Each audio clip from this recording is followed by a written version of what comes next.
This is question 3 in our discussion on solving P5 problem sums involving fractions. Let's read the question. Dan had a sum of money. He saved 1/5 of his money and spent 1/4 of the remainder. After receiving $7.50 from his mother, Dan had $57 in the end. How much money did Dan have at first? So after reading the question, step 1 is to highlight the keywords. So the first set of keywords is over here. It states that he saved 1/5 of his money. The second set of keywords is over here. It informs us that Dan spent 1/4 of the remainder. Then the third set is over here where it says that he received $7.50 from his mother. And he had $57 in the end. So after highlighting the keywords, step 2 is to turn these keywords into useful information. So from the first set of keywords, we know that his sum of money can be divided into 5 parts.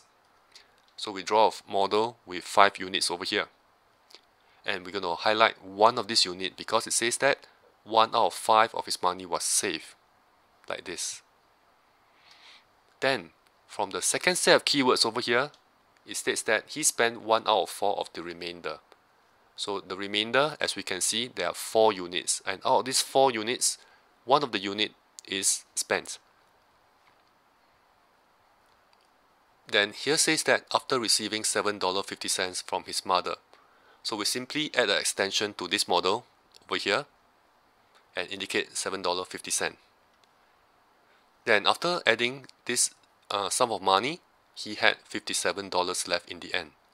So $57 is these 3 units plus $7.50, like this. So we have completed the model. So now we're going to use this model to solve this question. So let's first analyze. So we know that these 3 units plus $7.50 is equals to $57. So we're going to write a statement over here. So 3 units plus $7.50 is equals to 57.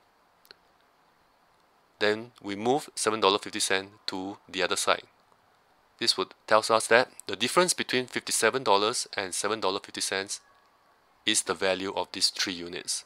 So we did our calculation and we find out that these 3 units is actually equals to $49.50. So the next logical step is to find the value of 1 unit. So to find 1 unit, we simply divide $49.50 by 3. And this will give us a value of $16.50. So now that we have the unit value, it's time to go back to the question and find out what we're looking for.